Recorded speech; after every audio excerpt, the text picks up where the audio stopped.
of course, one of the biggest moments was the passing of the Queen.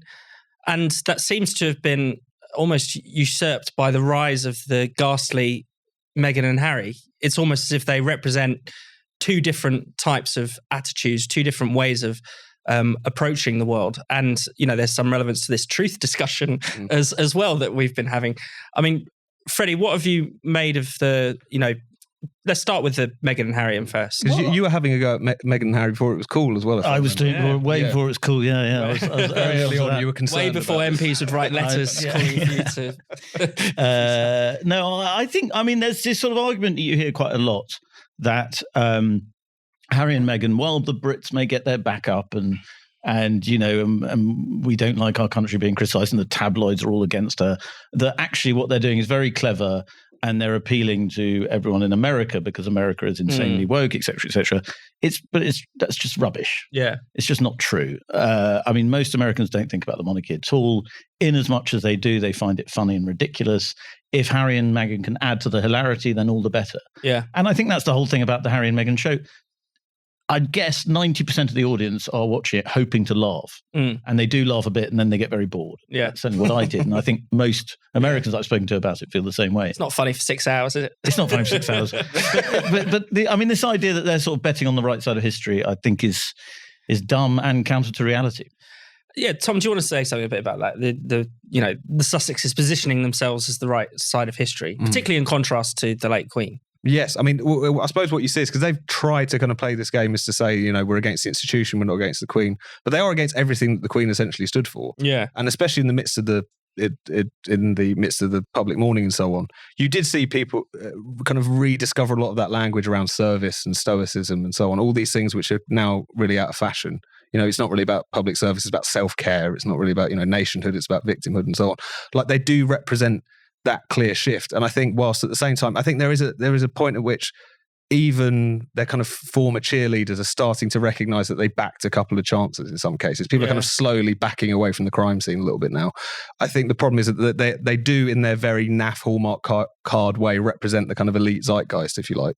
So, and that kind of shift from an older establishment which, for all its flaws, at least wasn't as emotionally incontinent and identitarian as the new one. Harry and Meghan are definitely that kind of new generation coming through, it feels like.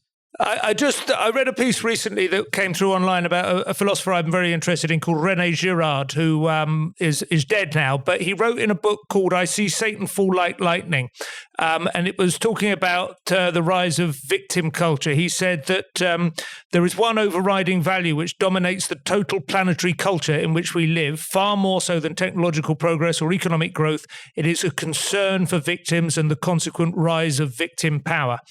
And I think you have to understand that and integrate that into your concept of what's going on in the world to understand how Harry and Meghan are playing the game, because that's something that would have been completely alien to every single previous generation of the royal family. The idea that they would play victims to the world with their absurd, almost like surreal level of wealth, privilege and power and luxury.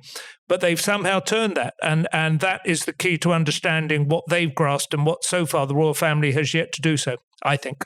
So I want to move on to talk about free speech, but there is a kind of Meghan theme to start this off.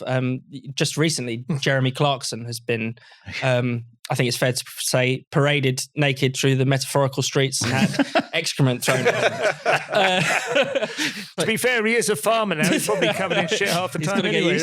But I wonder, because Rakib, you touched on the Clarkson stuff there. What have you made of this particular circus? Well, I mean, I think Jeremy Clarkson is hopeless at the best of times, and he has form on this front. It was a terrible piece, but I just think the political reaction to the piece published in The Sun, it's been so melodramatic. It's incredible. You have MPs who are supposedly concerned over women's safety. They were of the view that this piece written by Clarkson might incite violence and intimidation towards women and girls. Very interestingly, these very politicians don't have a single word to say about the grooming gangs crisis which has taken hold in Britain. I call it glamour feminism. They're obsessed with Meghan Markle, but when it comes to those bread and butter issues, of domestic violence and issues such as group-based child sexual abuse, which primarily affects vulnerable working class girls. They're nowhere to be seen.